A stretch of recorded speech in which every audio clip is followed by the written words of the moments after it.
দর্শক, এই ভিডিওটা দেখার অনুরোধ রইল এবং এই ভিডিওটা দেখার সাথে সাথে শেয়ার করে দিবেন, যাতে দেশ বিদেশের সকলেই দেখতে পারে পিনাকি ভট্টাচার্যকে কিভাবে ধুলাই করলো এই ভাই। ভিডিওটা সম্পূর্ণ দেখুন।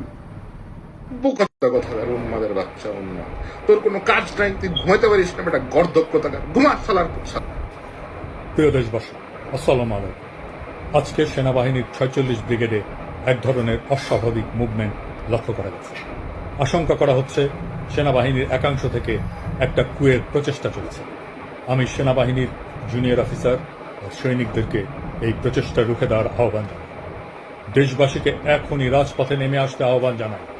সকল ছাত্রাবাস, ছাত্রনিবাস থেকে মিছিল নিয়ে রাজপথে আসুন। এই রাতেই জনতা আপনাদের সাথে যোগ দেবে। আমরা ওদের দেখিয়ে দিতে চাই আমরা জেগে আছি, বিপ্লব জিন্দা আছে। প্রয়োজনে রাজপথে ইস্তাম্বুলের মতো শুয়ে পড়ে ট্যাঙ্ক আর আর্মার্ড ভেহিকেলের গতিরোধ করবে। মাদ্রাসা থেকে নেমে আসুন আমার ভাইরা, সকলে আজ রাতেই। এটা আমাদের বাঁচার লড়াই। হাসিনার খুনে বাহিনীকে যারা বাঁচাতে চায়, যারা আবার দেশটাকে ভারতের তাবেদার বানাতে চায়, তাদের রুখে দিয়ে আমরা আমাদের স্বাধীনতা, সার্বভৌমত্ব রক্ষা করব ইনশাল্লাহ। এখনই নামুন রাজপথে। এই রাজপথেই মুক্তি, এই রাজপথেই জীবন। প্রয়োজনে